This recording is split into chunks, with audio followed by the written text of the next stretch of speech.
Hey there, Omaha. Welcome into the first ever live episode of the Restaurant Hoppen podcast. I'm your host, Dan Hoppen, and we are here live at Hale Varsity Club, just off 132nd Giles. We have some awesome people who have chosen to give in their night and come out and attend this live podcast and put up with seeing my ugly mug for the next hour. But they're not here for me. They are here for this wonderful person. This is Michelle Alfaro. She is the owner of Sauce by Alfaro. She is a extremely talented chef. She is an extremely good restaurateur, and she is one of the sweetest people I've ever met. Michelle, you've been on the show once before, but this is a live setting. This is something new, and we have a lot new to talk about. Welcome back to the show. Thank you so much. It's an honor to be here. Thank you, everyone, for coming out. So also, it recently was the 2-year anniversary of Sauce by Alfaro. So congratulations on that. Does that even feel possible? 2 years already? No, not even. No, it went by really, really quickly. So Cinco de Mayo was our 2-year, and we're happy to be here and still cooking. Yeah. For anyone who's not been to Sauce by Alfaro, first of all, change that about your life. And this is how you can do that. Go to downtown Papillion. Sauce is located right off Washington Street. It is a small restaurant, but you can place your order in Sauced, and if it's really busy, you can go next door to Twisted Vine. You can have a drink there, and while you wait for your food, it's fantastic. So I want to shout out to Twisted Vine for being awesome and sharing their space as well. Yeah, absolutely. We also have a patio now, too, that's open up with the nicer weather, so that gives us an additional 34 seats on top of the 14 dine-in that we have. And then with Twisted Vine's patio and their capacity and their establishment, it's really a nice partnership that we have between businesses, 2 local businesses supporting one another. I love it. You can't beat that. So for anyone who has not been to Sauced before, how would you describe your style of food?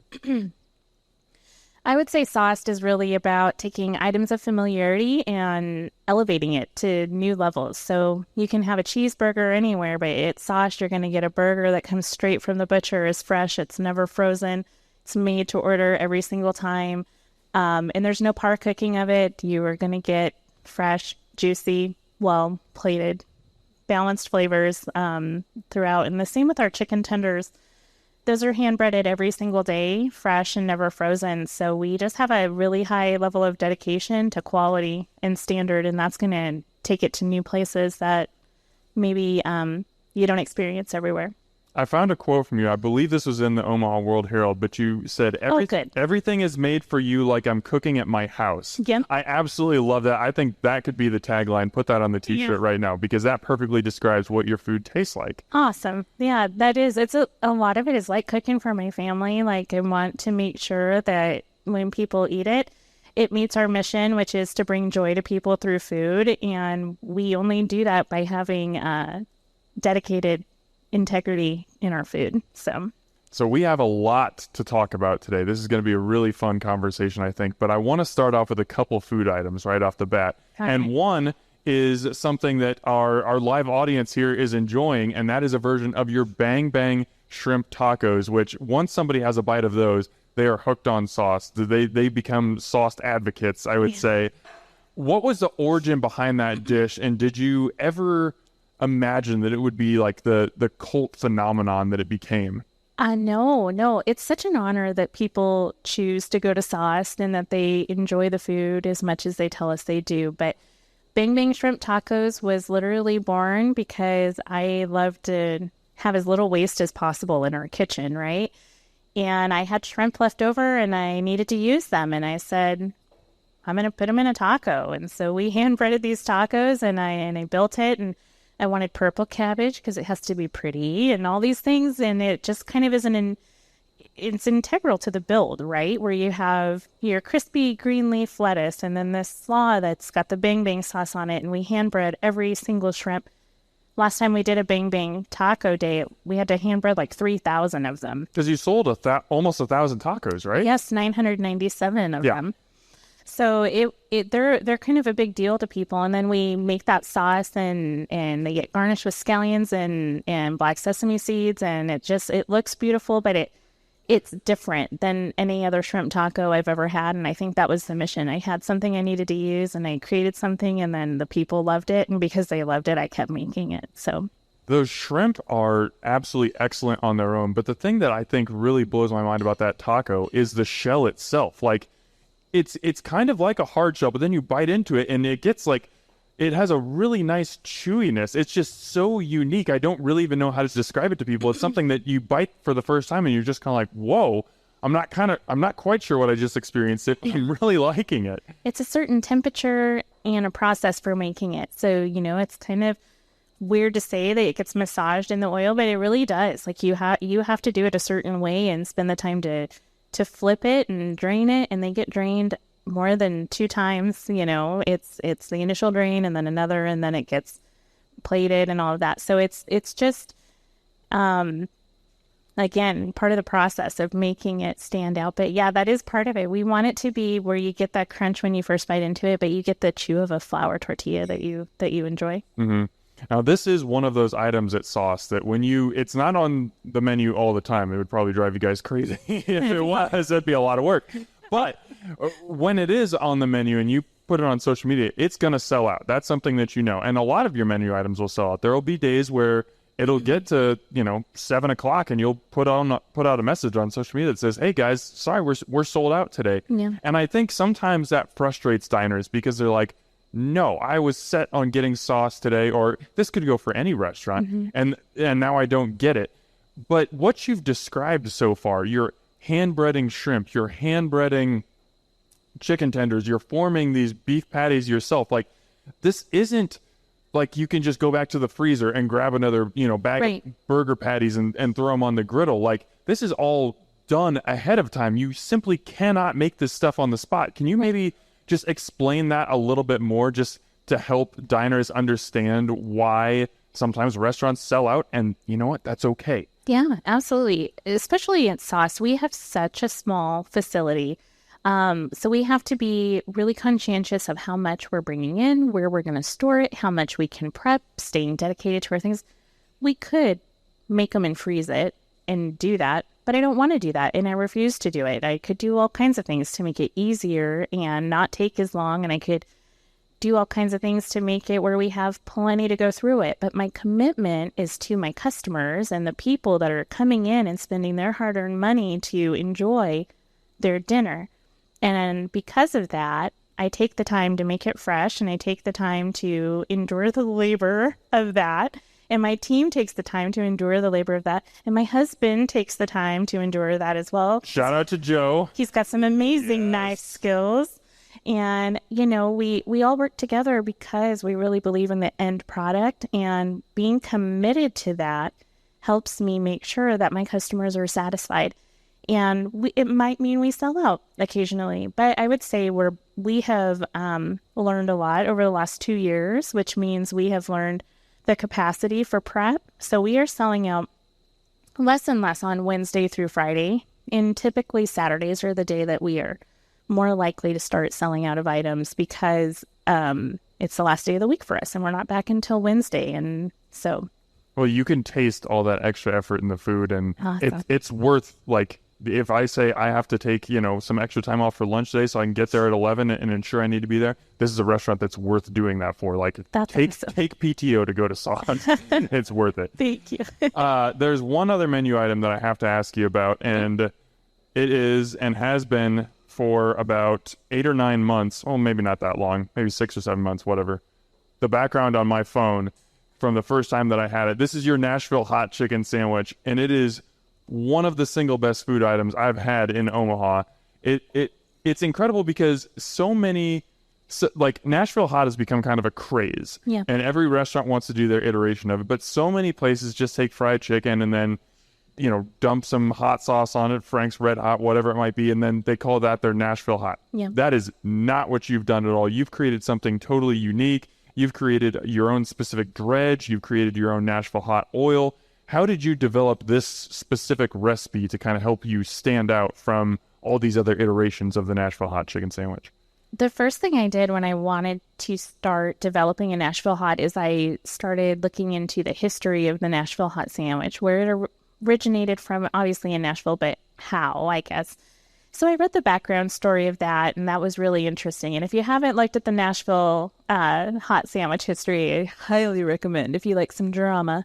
But it's just really interesting how that came about. But for me, it's got to be a little bit more than about the heat when you're doing it. So I was like, I need a little bit of heat. I need a little bit of sweet. I need a little bit of smoky. And I just kind of played with the spices. And when I did that, and I found something that I liked, and I was like, I think this will be good. And we had perfected our hand-breaded tenders, which took us a long time to get to that perfected recipe that we just knew that was exactly how we wanted it. And it just sits so, you've had it. It sits so well in the nooks and crannies of that chicken. And it's so good and it's so different. And I'm like, and then I make a hot honey aioli and those sweet bread and butter pickles. That's not traditional of a Nashville Hot sandwich. So I wanted to be a little bit different.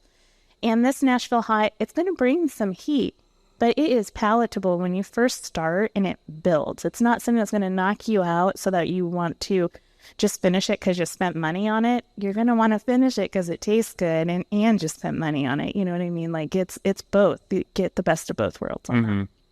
It's one of those things, like when I go to restaurants, I almost never order something that I've gotten before because I want to try more things. I want to experience more of the menu.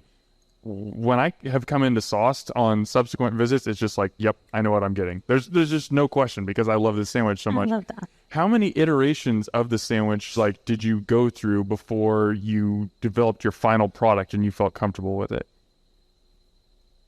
2 or 3. Wow, you just knew. I just knew I needed it to be different. And so I knew going in after reading it that I wanted to hit on those elements that I talked to you about, and I just had to adjust the balance of it and got there. So one of the things I would say Sauced is most well known for is just finding these flavor pairings that most other chefs and restaurants wouldn't even dare to think about. And you pull them together and they sound crazy on a menu, but they work. So we're talking about like screwball whiskey peanut butter sauce and bourbon blackberry jam, salted caramel sauce on chicken tenders. For brunch, you've had a Grand Marnier and Caracar orange French toast. Oh, yeah, that's good. These are wild combinations. But see, that reaction right there, like you're remembering it. How do you even make these pairings in your head to say, I'm going to take whiskey and peanut butter and put them on a burger? Or how am I going to take orange and Grand Marnier and put it in French toast? Where does this come from? I'm always hungry. Always hungry. So I'm me too, but I can't come up with this stuff. No, I think that particular gift is a gift from God for me. I really can't explain it any different than that. Like I feel like, just like an artist is good at different forms of artistry, I feel like that's the blessing from God for me, is that I've just been blessed with this gift of cooking and flavors, and I'm just feel very lucky to be able to use that gift. But yeah, I like to take things, like I said, of familiarity and elevate them. So we've all seen peanut butter burgers on menus all over the place, but I told my husband, like, I refuse to smear peanut butter on a bun and call it a burger. Like, I needed to do that. And I like booze. So, I'm like, I put the booze in with my sauces, and it just kind of worked. And that was my thing, right? Sauced, because I'm a dad joke and a mom body. And I was like, I like the pun of, hey, let's get sauced for dinner, right? That sounds like kind of boozy, right? So I'm like, how can I do that with booze? Because I have my bourbon barbecue and my bourbon honey mustard and all of those other sauces. And I'm like, screwball, peanut butter whiskey, perfect. That'll go good. And I just played with it until I got to the consistency I wanted. And I knew that I needed a little bit of sweet with a little bit of heat. And then I came up with the jam, and it was a jam, I guess. That's good. You talked about having a gift for being able to pair flavors. Is that a gift that you've always had, or have you kind of felt that develop as you've, over time? Yeah, it's what got us. I would say I hook, lined, and sinked him with my cooking. So I think I've had that gift. I watched my dad cook a lot and saw him in the kitchen. And my dad is one of those people that he can throw it in a pan and make it taste good. He just has that ability to do that. And so I guess that kind of ran over onto me. And then I just kind of have always done that. And even before I was cooking and when I was working for the city and all of that, I would still make dinner and like plate it for him and pretend like I'm on a cooking show or something, even I'm a totally grown adult. It's fine. But, you know, I've always been very interested in flavors and cooking and passionate about food. I just never thought I'd have the opportunity to do it for other people, which is really cool. It is really cool, and we're going to get more into your background, but I have to know, and I apologize, I'm putting you on the spot a little bit, but I have a feeling you're going to be able to come up with an answer pretty quickly. Okay. What is your favorite, like, weird flavor combination that you've put together and had it work? Like, you had an idea in your head, and you're just like, ooh, I don't know about that, but I have to try it, and it came out great. Okay, so 2 popped to mind. Okay. One would be my Bing Bang Brussels, which people have fallen in love with. They absolutely love those. That was, I was tired and hungry and I needed just something quick to eat. So I threw it together and I was like, wow, that's really yummy. And then my team tried it and they were all behind it. And I think the other one that pops to mind is my butternut squash Alfredo. That sounds a little strange, but it's really not. And I made this creamy Alfredo with butternut squash cream sauce. And then on top of that, I made some Italian sausage with Calabrian chilies and some walnuts that I had toasted and made a crumble out of that with some Parmesan and parsley and all of the things. And it was just really, really good and different. What is that feeling like when you just nail it? Like you've tried to make a dish a couple times and you don't know if the flavors are going to work, but then when you taste it, you're just like, yep, that's it. What is that feeling? Man, it is. I think I lost my sound. Oh, there, it's back. For me, it's just like an internal cheer, sometimes external.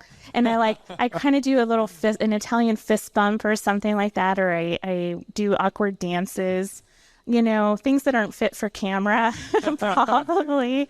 I do those things, but it's like, I just get excited. It's just like when you win at sports or you ace a serve or something, like you just get amped up and pumped and you're ready for people to try it and say something about it. Like it's just super fun and cool. Mm-hmm. So we've talked a lot so far about food, but it's been burgers and chicken sandwiches and soup and even pasta. Like these are obviously awesome food, but not like something you would go to like a fine dining restaurant and expect. But I want to make it clear, you make some spectacular fine dining food as well. And we got a chance to experience that a couple months ago. I was at a dinner that you did a 5-course tasting menu for.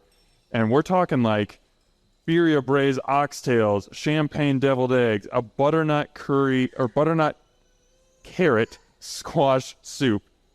Butternut carrot curry soup. I can't even read my own notes. But one of the most memorable dishes on that menu was the mushroom risotto. And there was a photo of that went viral. And it was seen by Christina Wilson, who was the season 10 winner of Hell's Kitchen and is now the vice president of Culinary for Gordon Ramsay's kitchen. So kind of a big deal. To quote your Facebook post about it, you said, I had a fangirl moment, died for a second, came back and squealed again. Yeah, I absolutely did. I did all those things. That was true. How did you discover Christina's post and like what was that moment like for you? I opened my Instagram and it had a blue check mark by her name. And I said, oh my gosh, I don't know what to do. She just did. So then I died. And then I came back to life. I was resurrected. And I was like, that's crazy. Not only did she like it, she commented flames of fire. And I just felt like, wow, that's crazy. We've all heard Gordon Ramsay go nuts over a risotto. So I figure like she can tell, you know, maybe it looked like a good risotto. It was awesome. But yeah, so fun to do that. Did you reach out at all or did you just kept it internal? You know what? I made a comment on my photo that was like something along the lines of maybe I'd get to make it for her and Gordon someday, like just kind of like shooting my shot, I guess. And she commented on it and I just thought, so she saw it and that was crazy. Man. Yeah, no, but I didn't like write her or anything separate. Yeah. That's good. Just keep it cool. Yeah. This happens all the time to you. You don't have to make a big deal of it. I'm so good at keeping it cool. Right. Yeah. Me. I mean, that risotto, though, it was so creamy. The texture was just spot on. And we had a couple diners that night, a couple pickier diners, who, when they were looking at the menu and they saw mushroom risotto, they were like, we don't like mushrooms. Mm-hmm. And they ate the whole thing. Like, They did. They just hadn't had mushrooms prepared the right way yet. Oh, that's And now they have. Love that. We are at the point in the podcast where I want to give somebody in the audience a chance to try a sauce if they haven't. Okay. So I'm going to do a gift card drawing. We have been taking raffle tickets from everyone, and I'm going to reach in here and hope that the person's handwriting that I draw is good enough for me to read. Oh, this is Faith. This is my sister. I promise, no nepotism here. I swear, it is. That's just what I drew. Awesome. Faith, I will get you your gift card afterwards. Oh, I'm so excited to cook for you. Awesome. I have failed you as a brother and as a family member that you have not been yet. We're gonna have to talk off air about that. I deserve whatever tongue lashing I get. Just kidding. So we should, like I said, you came on a podcast with me previously. It was about a year ago. I think it was last March. Wow. And we shared a lot of your story on that first podcast. And I would encourage anyone to go back and listen to that to get the full story. But I do want to touch on it a little bit because not very many people go from city planner to badass chef in like such a short amount of time as you did. And it all started with salsa and a dream to send your son on a mission trip to El Salvador. So That's true. can you tell me, you needed to raise $15, or $1,500, not $15, $1,500, so you'd be able to go on this trip. Yeah. How did you come to the decision that, how am I going to get this money? Oh, I'm going to sell salsa. That's going to be his ticket to El Salvador. Right. I know. So we had made this salsa for years. Jose's mom taught me how to make salsa. And when she did that, I was like, I learned the technique and the flavor, and I changed just very little about it to add some seasoning and stuff to it. And we knew it was really good. And our friends always loved it. And they always wanted the recipe. And for some reason, I was very protective of that recipe. And I never shared it. And we just knew that we needed to raise this money so that Tanner could go to El Salvador. He had a heart to go on this mission trip. And I think we were just like, how can we make it happen while he's got this heart, this fire for God to go? And so we're like, I'm going to see if I can sell some salsa at work. And I went to work and we sold like $700 in a day. And I was like, wow, what a blessing. That was huge. And at that time, I was the Zoning Board of Appeals administrator for the city of Omaha.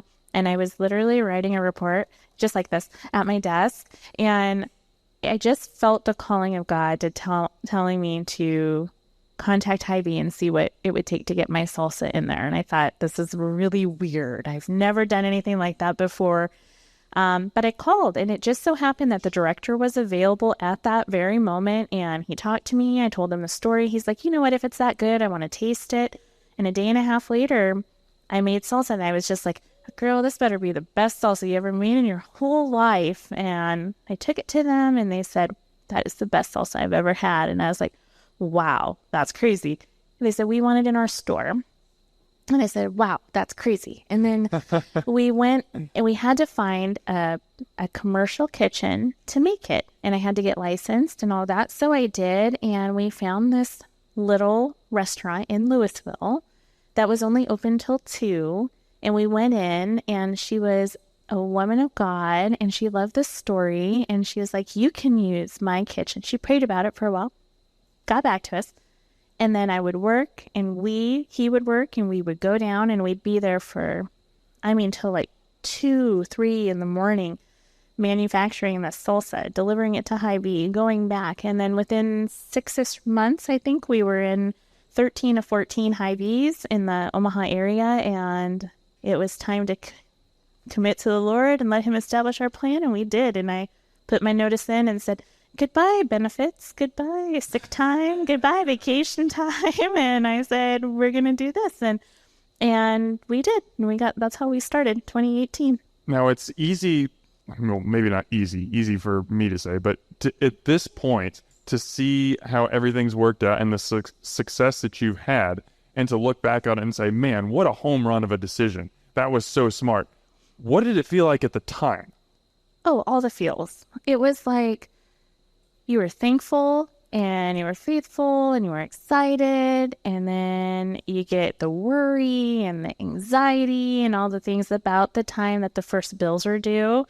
And you're now self-employed, and it's like, whoa, and nobody knows who you are or what you're doing or any of those things. So it was all the feelings throughout the whole thing. And then, when you do decide to,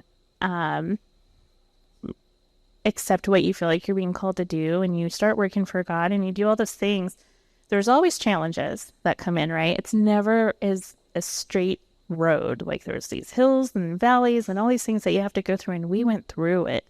The muck, the yuck, all the things. And the salsa business that we started, we closed Mama Shell's. We started doing pop-ups and farmers markets and take-alongs where people would get like family-sized dinners and take them home because they were on the go, and that way they'd have a home-cooked meal that they just pop in their oven, and it just wasn't sufficient. And so it closed. And then I was like, okay. And I applied for a job. I was approached for a job for another city planning position. And I had applied at another job that was going to be restaurant experience and a waitress. And I made it to the final round of the city planner, and I didn't get it.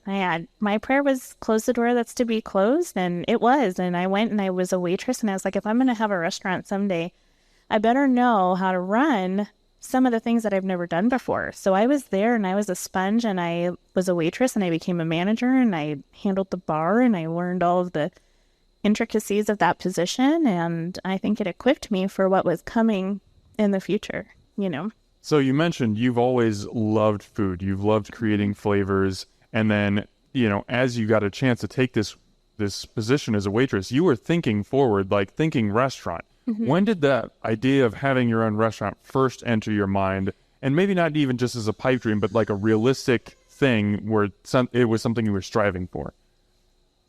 2019, I think. So the salsa business was still running. Yeah. What put that in your head as something that this is a goal I'm going for? When I started doing the pop-ups and actually cooking food for people and having them be like, wow, that's great. We were cooking at the Papillion farmers market in the park, and people were lining up before the farmers market opened, and they would line the sidewalk there, and we would sell out to the point where the farmers market administrators had to push our tent back because people were filling the sidewalk and couldn't get to other vendors. And it was just like, oh, okay, I guess they do like this. It's possible that I could do it. So yeah, that was the first time probably that I was like, I think I can do it.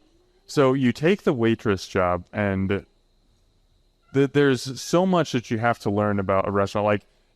It's one thing to be able to make great food, even be able to make food at scale, that you can do a pop-up or you can do a farmer's market or something. But there's so much more to learn about being a restaurateur, from hiring employees to buying supplies to paying bills to training front of house to managing rent. Like, there's so many other aspects that have nothing to do with food. Mm-hmm. As you're in this waitress job, how are you using that as an ability to just soak up all this other knowledge and learn all these things that you don't know? Yeah, I just went in with that intent. Like, I just knew that I was being equipped, because even though I wasn't doing what I felt I was being called to do, I still had the faith that it was going to happen. I still was trusting throughout the process. So to me, I was just being conditioned and trained for what my future would be whenever that was going to happen. And so I went in every day, and I worked hard for that company, and I worked hard for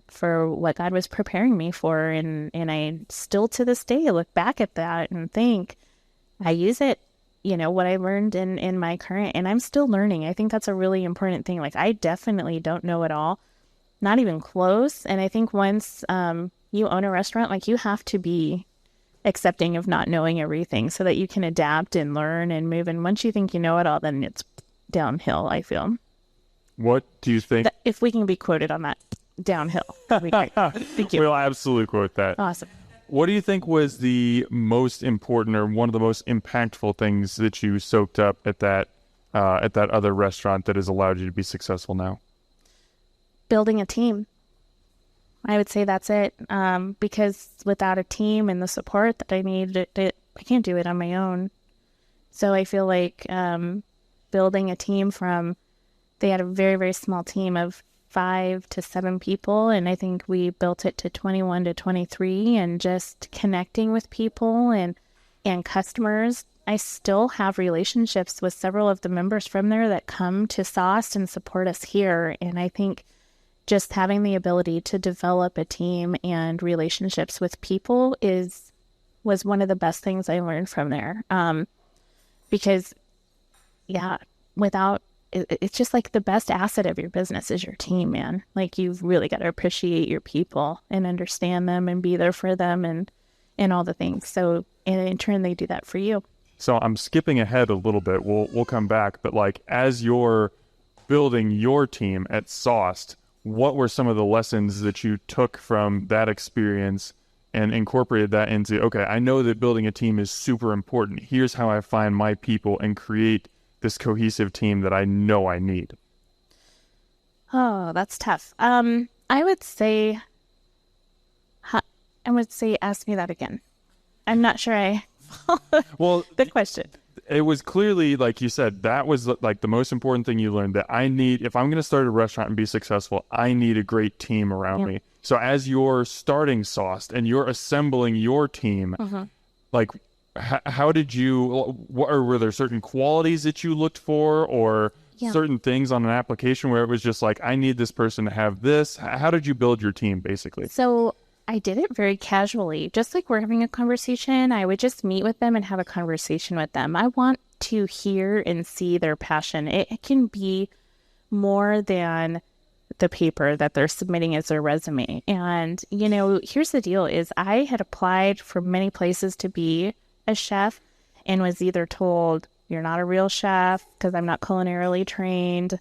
You're not, just because you can cook doesn't mean you should open up a restaurant, Michelle, like all of these things. But I really feel like passion and ability, being willing and able to do the things that you're setting out to do is more important. If someone came in and said, I love food and I love to cook, but I'm not professionally trained, but they have a desire to be there and a willingness to be there, and they have an ability, I feel like you can train anyone and mold them and build your team that way. I don't think just because you have a culinary degree, it makes you better than someone that doesn't.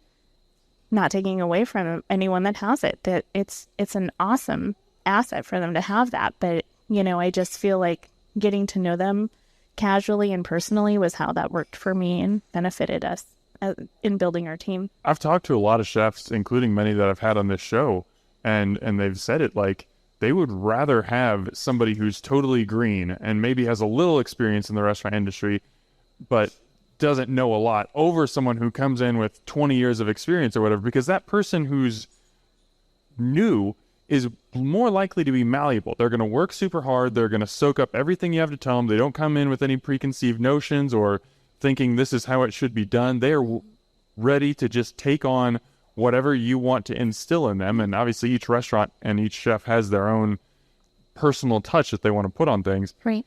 Now, to those people who said that a home cook shouldn't open a restaurant or that you weren't ready to be a professional chef, do you have anything to say to them?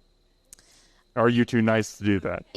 I think what I would say is not to them. I would say it to anybody that's in the same position as I, and be like, don't let other people hold you back.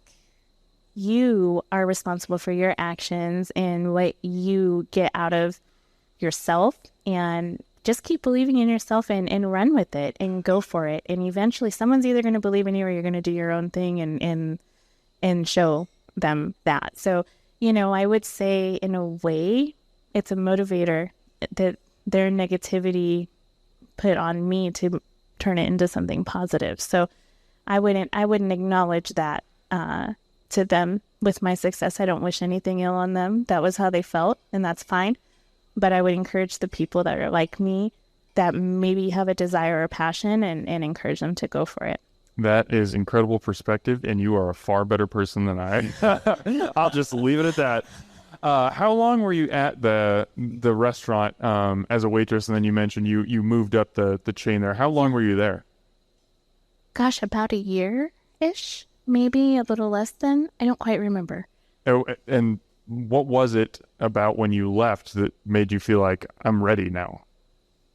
Just the timing, the timing of how it was coming at me and being presented to me. I was like, okay, I think this is it. I think it's the time, and I went for it. And then it wasn't the time to do it. And we went through some stuff, and so I went back, but I didn't go back to that job. I was applying for other chef positions, and I just couldn't snag a job. And so later, the same opportunity in the same location presented itself, and I took it, and we went for it, and here we are. Well, yeah, tell me how that came together, because you ended up in the back of a bar in Louisville, Nebraska. Obviously not ideal conditions, but this was you getting to open your restaurant. How did that come together? Yeah. So they had a kitchen at the back of a furniture store that was connected to a bar that did not have a kitchen. So we had a kitchen prison. It was basically cylinder block walls that had equipment in it, and it was in a small town. They needed food really bad, something there that they could enjoy. And so I was like, this is a perfect opportunity that did not require me to establish an entire restaurant and make a huge investment. I just needed what I needed to run it. And we, to this day, have never taken out a loan or a credit card or anything for this business. We have operated solely in pursuit of what we felt God was calling us to do, and He has provided this whole time. And it was a great way for us to learn and educate ourselves on what we can cook, how long it takes, how to get it out, where our strengths were, where our weaknesses were. It helped us identify all of those things. And in that year, we grew so much, and we started to get a following. And then Papillion opened, which was where we wanted to be from the beginning. Craziness. And so that gave us 14 dine-in seats, which was 14 more than we had. And I was like, perfect. Baby steps, because sometimes when you take the baby steps, you still get to your designation. It's just a little bit slower, but it's also a little bit less risky. And I was happy to take the less risky approach when my family was depending on that, as opposed to going all in and possibly not having the knowledge and the strength that I needed as an entrepreneur to do it. Well, I want to back up a little bit before we get to Papillion, because you talk about you're cooking in a prison kitchen in the back of a bar that's in a like a furniture store. Like, these are wild conditions. Like, you're not in getting a back alley. Yeah, you're not getting walk up traffic. I don't like. No. There might have been a sign, like a chalkboard sign on the street or something. Yeah, that was your signage. But yet, I remember those early days of Sauce, seeing pictures on Facebook and Instagram, and it was just like, whoa, I don't know what this is. I don't know where it is. I don't know how to get it, but I need this food. How did you, in this obscure location, build a following that started to become just really loyal and passionate? Well, a lot of that was because of Stacy Winters. You're going to give a shout out to Stacy Winters? He's here. I'm absolutely going to do it, because Omaha Food Lovers is an integral part to the success to small business, restaurant businesses in this community. And without his dedication to making sure that people are aware of the great businesses that are in this Omaha area, people wouldn't have known about us. And I give a huge respect to OFL and Stacy and all the moderators and the people that have to spend time on that. And without that, we might still be there, and people might not know about us. So I don't think I'm thankful. I don't think I would know about you. I can't tell you how many restaurants I've gone to that I wouldn't have even heard about or I wouldn't have thought to visit without Omaha Food Lovers. So Seriously, it's a thank you deal. comes from me as well. Yeah, absolutely. Okay, so you said the original goal was always to get to Papillion. How did that opportunity arise? And when it did, what was that emotion like for you? I mean, it was super good. Super good emotion. So, Kate and Dan, they own Twisted Vine, and we had done pop-ups for them when we were still doing like the pop-ups at the farmers market and stuff. We would go in on music bingo nights and bring in our trays. They would have little tables for us, and we would serve guests there on a pretty small scale. And but through that, we got to build a relationship with them, and we knew about them, and they knew that we were in Louisville when our current location opened up. They went to Louisville to have dinner and see what our food was like, and then they approached me, and the timing was just incredible because when their place was opening, our lease was ending, and it just happened. Wow. Right? That's pretty incredible. Absolutely. We're talking about a lot of success. You finally move into your space. Like, this is super exciting. People are having a chance to eat your food, and that's something I love talking to chefs about, especially those who start with pop-ups or small restaurants. It's one thing to serve to-go food, or, especially during the pandemic, to do a lot of takeout orders and stuff. Mm-hmm. And people can send you social media messages and say, hey, the food was great. And I'm sure that feels good. But when you have your own restaurant and you have your own space and you get to see people in the dining room and they're taking that first bite and their eyes are getting big, like, that's my favorite. Well, tell me about that moment. Like, how rewarding is that it's so to cool. actually get to see people eat your food? Oh my gosh. It's my favorite thing. In fact, it's a rule on our team and at home. If I make something hot for you, like, you have to take a bite while it's hot. So this is so weird, but just I can see like the pleasure of them eating. Make sure they're happy. And when it's your customers, like I said, people spend their hard-earned money like on your food, like knowing that they're happy, seeing the eyes roll back in there, I'm like, oh my gosh, it's so good. It's the best thing ever. Or because we have those little windows, if you haven't been to Sauce, we have a couple windows where you can see into this little kitchen that we're cooking in, and people will be like, chef, great, that was amazing, we loved it. And it's just like, it's so humbling, it's so awesome, and it's just like, it never gets old. It is every day I look forward to someone that takes the time to be like, man, that was great. And sometimes they even like say explicit cuss words, which is just even funnier. And also, like, they'll be like at their table and be like, oh, and they'll say something that I can't say on here, but and it's just like they're just genuinely enjoying it, and they're happy, and it's awesome. And it just makes you cook with that much more joy and love, like when you know that they're enjoying it like that. Just seeing your face right now. Am I blushing? I don't think you're blushing. Okay. You're just so happy. Oh, like, I'm so just happy. the memories of seeing people eat your food, like, you can tell. Oh, it's so cool. You're not somebody who's taken a frozen burger patty and thrown it on the grill. Yeah. This shows the passion right here. Awesome. So. Oh, that's what's called. It's not awkward. It's passion. Yes, it's great. Passion, not awkward. Super. So we've talked about so much positive, and there is so much positive, but there was also kind of a bump in the road. Last fall, you had a series of health scares. You went into the hospital. You ended up having to have some blood and some iron transfusions, and then it was discovered that you had cervical cancer. Mm-hmm.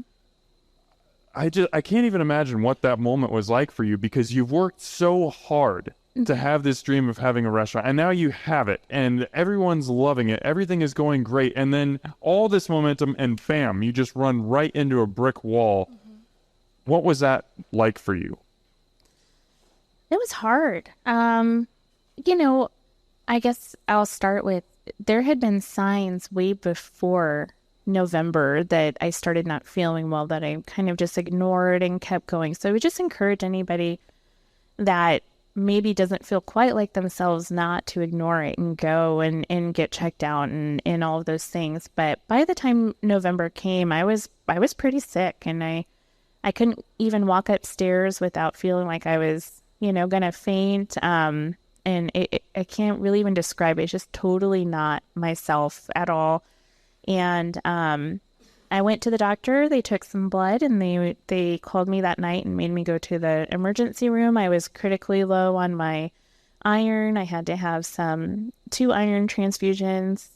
Nope, I said that wrong. 2 blood transfusions, 4 iron transfusions, and was in the hospital for a few days and got released, and then had to get put back in the hospital because they had my veins were infiltrated with the iron. So then I got a bacterial infection. And in this time, that's when they found some tumors and things, and they were very much in the thinking of that they were going to be benign and all of that, and they were pretty big. And so come February, I had to have those removed, and then it was discovered that I had cancer and all of that. So we shared our story online, and we just received an overwhelming response of prayer and encouragement, and women that were going through the same battle or a different version of the cancer battle reached out to me. And it was just like, wow, this is what this is like, where people you don't even know are taking time to message you and pray for you and all of those things. And I think one of the most difficult parts of it, honestly, was telling my family and my 2 older kiddos. That was really, really hard. But, we stayed diligent in our prayer and trusting that God was in control no matter the outcome. And I'm happy to say I'm cancer free. Yeah. Yay. So you mentioned that you shared about it on social media, Mm-hmm. and I found that to be very interesting because obviously when you're going through something this tough, it's very personal. I'm sure it's terrifying. You're not quite sure how to respond, how to react. Why did you choose to share that with the world? My daughter asked me that question too, and my response to it was just really simple of, if my story can impact one person, then it's worth sharing. And so it was pretty clear from the abundance of messages I got that was something that people were not needing, but it helped them some, and then they were helping me also. Like when I was in the hospital and I was reading all of these comments, it was just really heartwarming to have people that I didn't know care about me so much. And I'm just really thankful for that. And I just hope that when someone reads that, I've always been really transparent with my customers, because a lot of them become like family, and I recognize them and care about them and all of that. And so if I wasn't going to be there for a long time, I kind of felt like I needed them to know why. And also, I wasn't expecting ever to hear that word. And so it's kind of like, yeah, if my story would, maybe someone goes and gets checked, or maybe they're going through it and they are scared to know that they're not alone. We could go through it together and all those things. So yeah, I thought I needed to share it.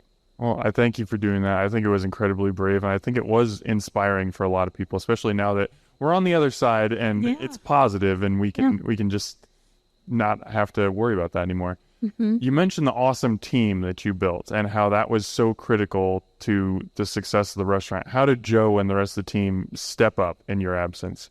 Oh man, they stepped up so big. I don't know how they did it. But they did it. And they all worked so many extra hours. I mean, we're talking, you guys, some of them are teenage kids. You guys that have teenagers, it's hard to get them to put dishes away. They stepped up, they worked their tail off. They wanted to make sure that we were taken care of. My husband handled everything. I didn't have to worry at all. And my sous chef, Tara, man, and Laura, everybody, they stepped up big time to do all of the prep they had been trained for, and some of them parts that they hadn't been trained for, but they were, and they learned, and they just absolutely knocked it out of the park. Like I biggest appreciation to them. Like they all, every single one of them stepped up from dishwasher. Like they all put in. It was just crazy. Yeah. It's a beautiful thing, honestly. They just rocked it. When you get the clean diagnosis and you get to get back in the kitchen, what was that like for you? Oh man, that was a party in my head. Anyway, it was just awesome because, you start going back slowly but surely. Last week was my first full-time week that I went back. I don't officially get clearance until hopefully the 16th of this month, but I went back and it just, you're just happy. I'm always dancing back there, singing in air quotes for those of you that can't see me because I can't sing at all. But it just brings such joy for me to be in there and to be with my team and cooking and putting out food that I'm proud of and all of that. But to be back after going through such a weird obstacle in my life, like, yeah, it's really cool. Really, really cool. Mm-hmm. Well, I am eternally grateful that you're healthy now and you're back. Mostly because you're just an awesome person and I love being able to spend time with you, but B, because now I get to have your food again and it is unbelievable. This is that part in the podcast where if you haven't been to Sauce, you have to go. It doesn't matter if the wait time is long or if a certain item is slow. It doesn't matter what you order. Like there are dishes that I like more than others, but they're all great. This is an opportunity to get something that's scratch made, that is made with heart by someone who truly cares about every person who walks through that door. So please go to Sauce if you haven't, and if you have, then you know what I'm talking about, and just go back because you should. Thank you. Michelle, thank you so much for taking this time to not only take the time, but to come on the first live pod. Who knew how this thing was going to go? I think it went decent, but we don't really know. Thank you so much. So thank you for doing this. Thank you for being the guinea pig. Thank you for having me. First of all, what an honor to be here and be in front of all of you guys. Just absolutely incredible. And Dan, you are just the best. We love you over at Sauce. You have such an impact on small businesses too, and your dedication to even using the descriptive words to talk about food. My goodness, like it. You just stand above, like you're just awesome. All I do is take pictures and write. You're the one who actually puts the dish together. I just stuff my face with it. So I'll take a tiny bit of the credit. You get the lion's share. Oh, thank you. So thank you. And thank you to everyone who came out tonight. And I don't know how many of you have been to a live podcast. Probably none. You had no idea what to expect. But thank you so much for just coming out. This was a lot of fun, and I appreciate every single one of you. And I appreciate every single one of you listeners. And that's why I got to say it just like always. Omaha, thanks for eating with us.